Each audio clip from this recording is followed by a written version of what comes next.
alurnya mulai dari peserta presentasi 7 menit, nanti 1 menit menjelang berakhir biasanya saya ingatkan, waktu tinggal 1 menit gitu. Makanya nanti teman-teman yang disampaikan poin-poin saja. Setelah perkenalan, kalau mau disampaikan ya tusinya saja, kalau enggak ya enggak usah. Terus isunya disampaikan, nanti APKL-nya tampilkan, USG tampilkan, Fishbone, kemudian gagasan isunya apa, gagasan kreatifnya, kemudian indikator keberhasilannya apa, habis itu langsung tabel rancangan. Itu aja yang dikuatkan, kemudian kalau ada rekap metrik akhlak tampilkan, jadwal tampilkan, kendala antisipasi tampilkan, udah gitu aja. Waktu ini terbatas hanya 7 menit ya, nggak usah terlalu banyak. Saya sudah bilang Mas Miftahul Wal Penguji, luluskan aja Mas, itu bimbingan saya kok saya gitu, nggak usah khawatir. Amin, amin. Amin gitu ya. Makanya teman-teman tidak usah dedek. Setelah presentasi 7 menit, nanti mentor menyampaikan 3 menit, maksimal 4 menit gitu. Baru nanti yang ketiga akan ada pendalaman pertanyaan tanya jawab. Pertanyaannya yang gampang-gampang ya Pak Penguji. Wah, ini ya pertanyaannya gampang. Kan nanti Oh, jawabannya yang agak susah kayaknya. oh, waduh. Aman, aman, Pak. Aman, aman ya. Gitu ya, Pokoknya jangan jangan grogi, santai aja. santai enggak apa-apa. Nanti kalau enggak tahu jawabannya, tanya Pak Darwih, Pak ini jawabannya apa gitu nanti. Tak WA nanti. Gitu ya, teman-teman siap ya? Urutan pertama siapa? Sesuai daftar dulu. Nanti kalau pertama mentor belum siap, yang kedua boleh maju. Yang penting mentornya siap. Saya, Bapak. Siap, siapa dulu? Saya. Oke, mentornya siap? Assalamualaikum. Ampun, Bapak. Oke, boleh. Jangan lupa record ya sebelum mulai Oke. ya. Ini sudah direkod? Ampun, Bapak. Sudah. Oh, baik. Bismillahirrahmanirrahim. Assalamualaikum warahmatullahi wabarakatuh. Yang saya hormati, Waalaikumsalam. ini mentor dari Mbak Nia, Pak Dr. Andes Sadi ya. Oke, kemudian yang saya hormati Bapak Dr. Haji Muhammad Miftahul Falak, MPD MSc, selaku penguji dan teman-teman semuanya. Kita mulai, nanti ini tepat jam 8:05. Alurnya, peserta presentasi, diberi penguatan atau dukungan oleh mentor. Jadi mentor memberikan dukungan penguatan, bukan untuk bertanya nanti, mohon tidak salah tugas gitu. Dan nanti penguji yang akan bertanya dan pendalaman secukupnya gitu. Baik, dari sekarang 8:05 lah kita mulai. Silahkan langsung di-share screen, nanti disampaikan inti daripada rancangan aktualisasinya. Teman-teman yang lain yang tidak presentasi, mohon videonya di-off-kan aja. Ya, gitu. Nanti biar yang presentasi.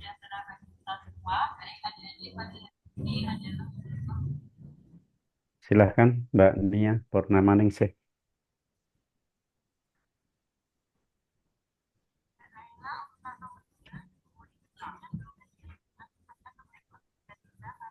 Udah ada timernya, Pak Darwin ya? Enggak, mas saya pakai aja. Saya itu pakai HP. Karena nanti kita beri toleransi dikit, enggak apa-apa. Oke.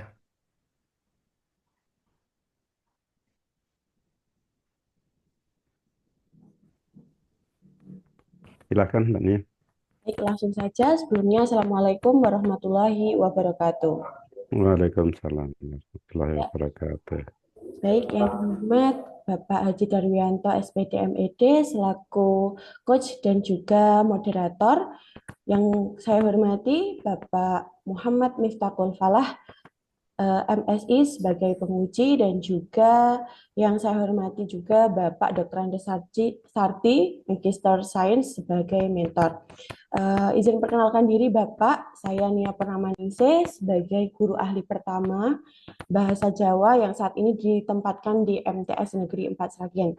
Izin untuk memaparkan rancangan aktualisasi saya dengan judul Optimalisasi TikTok sebagai media pembelajaran Sandiwara Basa Jawa untuk meningkatkan kemahiran berbicara kromo untuk siswa kelas 9 MTS Negeri 4 Sragen. Berikutnya Bapak, ini merupakan profil dari MTS Negeri 4 Sragen sendiri dengan visi misinya dan slogannya yang tentunya terus bergerak menuju yang terdepan. Untuk berikutnya, saya temukan 5 isu yang saya temukan, kemudian saya tapis menggunakan APKL. Di sini ada 5 isu. Yang kemudian peringkat pertama, ini ada belum inovatifnya pembelajaran sandiwara Basa Jawa sehingga kemahiran berbicara kromo siswa masih rendah. Untuk peringkat keduanya belum ada pemanfaatan yang maksimal untuk mendukung program madrasah ramah anak serta literasi bahasa Jawa melalui media sosial. Dan untuk peringkat ketiganya belum dimanfaatkannya media sosial secara optimal dalam pembelajaran. Kemudian dari ketiga isu tersebut, kami paparkan di dalam analisis isu USG, dan disinilah ranking pertama isu yang kemudian nanti saya angkat, yakni belum inovatifnya pembelajaran sandiwara basa Jawa sehingga kemahiran berbicara kromo siswa masih rendah. Dari isu tersebut kemudian saya buat diagram fishbone-nya, di antaranya ada penyebab dan juga akibatnya.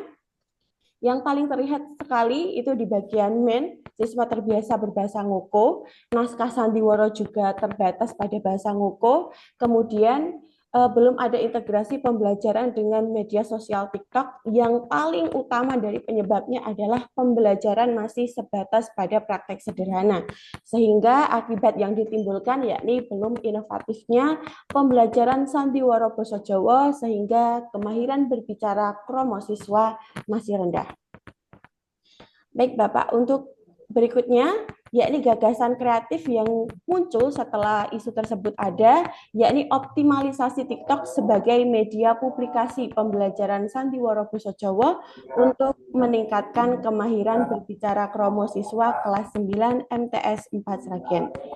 Untuk indikator keberhasilannya sendiri Bapak itu ada 7. Dengan cara ringkasnya tentu ada perencanaan inovasi pembelajaran yang baik, nanti ada modul, kemudian menghasilkan karya naskah sandiwara yang sesuai dengan kaidah kromo, kemudian nanti timbul kemahiran berbicara dengan adanya pementasan sandiwara yang kemudian terpublikasi melalui akun resmi TikTok, kemudian nanti akan menghasilkan sebuah budaya digital edukatif yang nantinya juga ada evaluasi di dalamnya yang bisa dilaporkan seperti itu. Untuk berikutnya, berikut matriks rancangan kegiatan saya. Yang pertama, kegiatan yang saya lakukan adalah melakukan perencanaan dan juga penyusunan naskah sandiwara. Tentunya dalam tahapan kegiatan dan juga outputnya ada hal yang terintegrasi.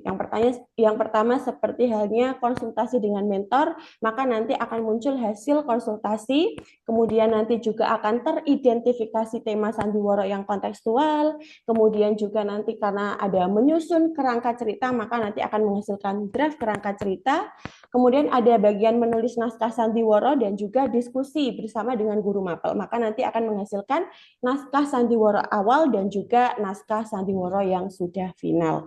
Seperti itu. Untuk kegiatan yang kedua,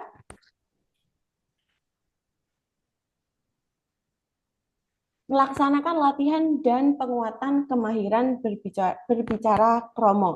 Nah, di sini nanti tahapannya ada membagi peran siswa, maka nanti ada daftar peran siswa sesuai dengan karakternya, kemudian nanti ada bimbingan terkait dengan intonasi, ekspresi maupun unggah-ungguh, kemudian nanti juga akan terlaksananya sebuah latihan simulasi sandiwara, dan di akhir nanti ada hasil umpan balik berupa catatan perbaikan. Kemudian di kegiatan ketiga,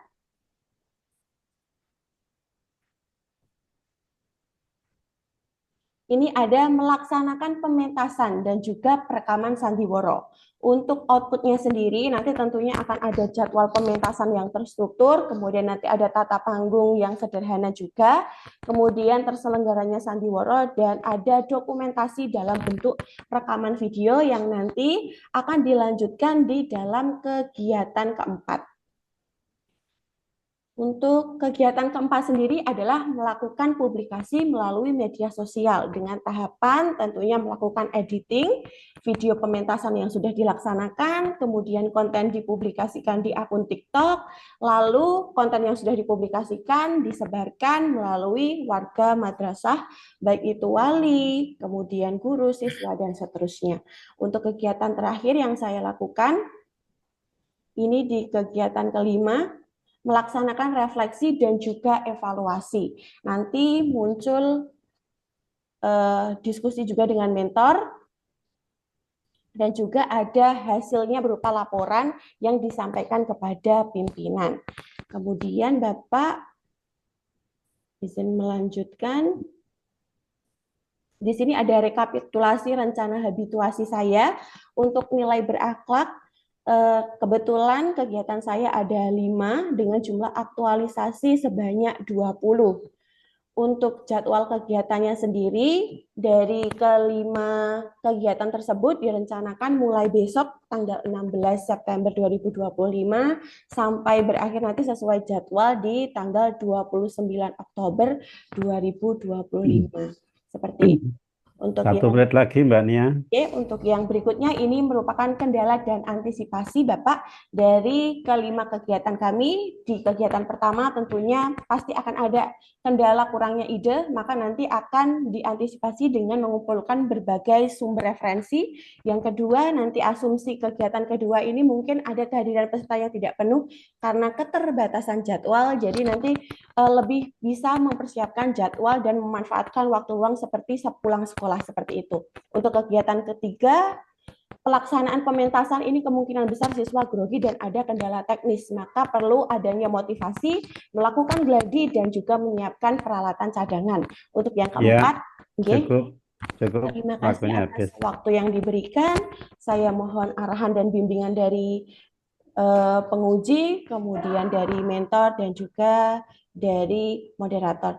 Waktu saya Baik, kembalikan ke Pak Darwi. Wassalamualaikum warahmatullahi wabarakatuh. monggo Pak Dr. Andes Haji Sardi selaku mentornya Mbak Nia memberikan dukungan dan penguatan dalam waktu 3-4 menit. Terima kasih. Bismillahirrahmanirrahim. Assalamualaikum warahmatullahi wabarakatuh.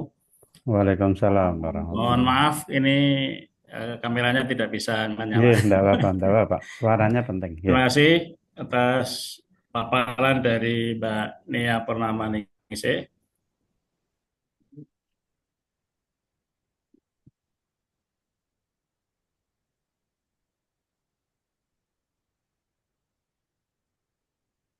Monggo Pak Sardi. Suaranya. Bagi Mbak Nia, karena ini kita butuhkan anak-anak itu punya karakter yang sekarang ini anak-anak itu berbahasa kromo itu sudah hampir punah. Maka ini dengan kehadiran penjenengan di Madrasah Sanawiyah Negeri 4 Sragen, mudah-mudahan nanti membawa dampak yang positif terkait dengan berbicara berbahasa siswa ini. Maka ini sangat tepat sekali yang diambil judul ini. Diharapkan nanti anak-anak itu bisa tampil di sandiwara, kemudian nanti bisa sebagai pembawa acara dengan berbahasa Jawa dan bisa nanti ditampilkan di momen-momen yang di madrasah diadakan. Saya kira itu yang bisa kami sampaikan. Semoga nanti apa yang disampaikan atau yang direncanakan oleh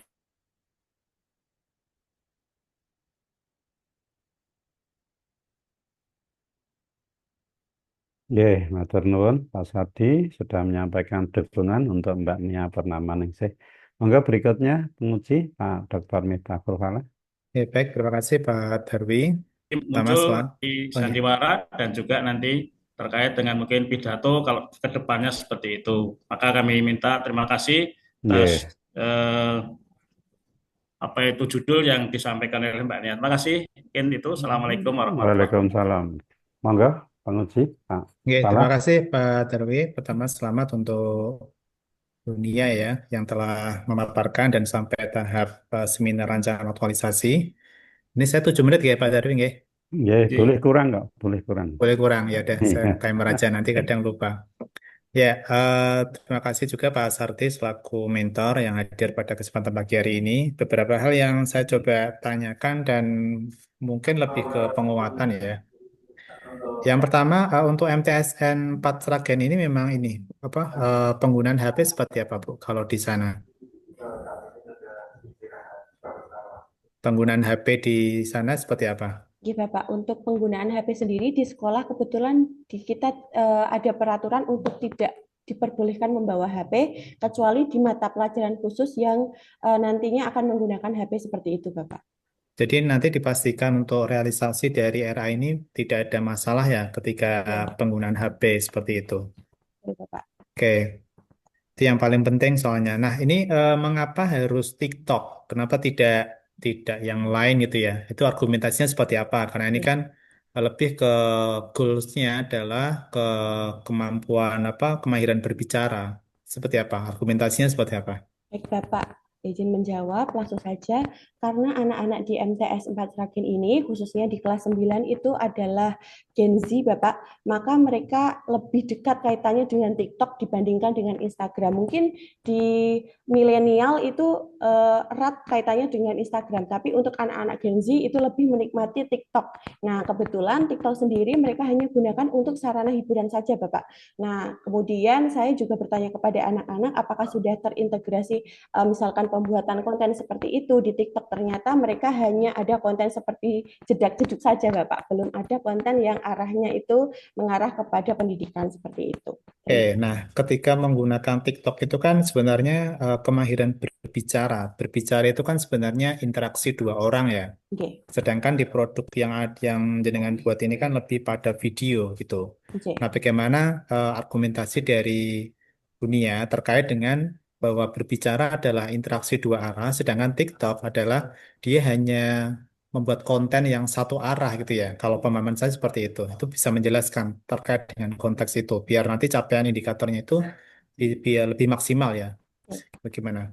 Oke, Bapak, untuk interaksi tentunya kita gunakan di pementasan karena nanti kan juga ada latihan, maka di situ ada interaksi antar siswa dalam bersandiwara basa Jawa. Nah, kemudian kaitannya dengan TikTok, Bapak, karena itu nanti sifatnya diunggah, maka untuk interaksi dua arahnya nanti bisa kita lihat di kolom komentar bagaimana tanggapan maupun komentar kritik maupun saran dari masyarakat luas yang sudah kami share linknya, Bapak. Seperti itu. Oke, jadi itu sebagai ini ya produk antara ya kalau Ya, TikTok ya. betul, Tetapi Bapak. ada apa namanya tagihan yang lebih besar sebagai endingnya ya ada pementasan seperti itu ya Bu Nia ya. Oke, Bapak. Nah, kemudian saya menyoroti isu yang apa core isunya ya. Di sini kan tertulis belum inovatifnya pembelajaran sandiwara bahasa Jawa sehingga kemahiran berbicara kromo siswa masih rendah. Pertanyaan saya adalah apa yang menjadi masalah itu Oke, kemahiran berbicara ataukah permasalahannya belum inovatifnya pembelajaran? Karena ada dua isu di dalam satu kalimat ya. Jadi ada dua kemahiran rendahnya kemahiran berbicara dan belum inovatifnya pembelajaran sandiwara bahasa Jawa. Seperti apa? Yang menjadi masalah utama itu apakah? Apa kemahiran? Apakah memang belum inovatifnya pembelajaran? Yang menjadi masalah itu sebenarnya belum inovatifnya pembelajaran sehingga nanti berdampak pada kemahiran berbicara, Bapak. Apakah kemahiran, karena di sini kan dari judulnya kan meningkatkan kemahiran berbicara. Jadi sebenarnya kalau menurut saya lebih ke Oke, apa namanya kemahiran berbicara yang masih rendah, sehingga butuh sebuah treatment. Treatmentnya adalah TikTok dan seterusnya. Nah itu yang perlu ditekankan karena kemahiran berbicara, apakah satu-satunya penyebab adalah belum inovatifnya pembelajaran tersebut. Itu yang perlu digarisbawahi ya. Jadi kalau saran saya isunya lebih dispesifikkan, maka penggunaan TikTok dan seterusnya itu lebih pada akar masalah yang ada di metode barangkali. Itu yang bisa ditegaskan walaupun nanti endingnya sudah sesuai ya. Itu saran saya biar nanti tidak terjadi kompleksitas pada bagian isu tersebut gitu. oke, Tapi idenya sudah bagus. Problem utamanya sebenarnya lebih ke siswanya ya. oke. Oke, kemudian ini selanjutnya di dalam tahapan konsultasi ya untuk refleksi atau apapun, assessment, bukan assessment ya, evaluasi itu sebenarnya nggak harus selalu di akhir ya, ini lebih ke Oke, saran aja sih. lanjut. Tetapi boleh karena kan selama proses ini kan butuh butuh apa ya, asesmen formatif yang memastikan bahwa indikator keberhasilan itu bisa bisa tercapai gitu. Itu yang saya tekankan yang pertama. Kemudian jadwal kegiatan sesuai dengan boleh ditambah output ya, sesuai dengan apa, template yang diberikan oleh Pusbangkom itu ada output yang berada di sebelah kanan. Selanjutnya adalah ini kan ada indikator budaya digital ya di sana ya. Oke, Budaya itu kan ngukurnya tidak bisa hanya satu kali potret gitu. Nah, betul, Pak. bagaimana dari Bunia ini memastikan bahwa budaya digital itu memang terlaksana indikator ketercapaiannya. Seperti apa? Ya, indikator ketercapaiannya, Pak, karena ini merupakan budaya, berarti nanti ada keberlanjutan. Jadi tidak hanya pada saat pembelajaran saya sandiwara saja, tetapi nanti bisa berlanjut di pembelajaran-pembelajaran yang lain dan mungkin juga nanti bisa di mata pelajaran yang lain seperti itu, Pak. Oke, jadi yang penting nanti terukur ya, karena ini Betul. indikator di RA, maka kalau bisa ada batasannya terukur, budaya itu bisa tercapai. Yang terakhir, nilai-nilai dasar itu kan sebenarnya internalisasi dari Bunia ya. Oke. Nah, tapi di dalam relevansinya itu malah yang ditekankan pada siswanya yang mendapatkan nilai-nilai dasar itu. Jadi pastikan di kolom yang kelima nilai-nilai dasar itu bahwa yang diinternalisasikan adalah dari Bunia sendiri ya untuk internalisasi Oke, dari apa nilai-nilai dasar tersebut gitu. Jadi itu yang saya tekankan. Jadi hal-hal yang terkait dengan siswa adalah impact dari pembelajaran. Mungkin itu saran saya, Pak Darwi. Saya Ya, kembalikan pada terima kasih. moderator. Terima kasih, Mas Malak. Mbak Nia, masukan-masukan dijadikan catatan, kemudian jangan lupa revisi yang terbaik. Terima kasih, Pak Sardi. Nanti setelah ditutup presentasi Mbak Nia, diizinkan untuk live breakout room. oke. Mari kita tutup bersama-sama dengan bacaan hamdalah. Alhamdulillahirabbil alamin. Sukses untuk Mbak Nia untuk Terima kasih, selanjutnya. Bapak. Ya, Oke. sukses dunia Pak Sardi. Yang kedua, siapa yang kedua?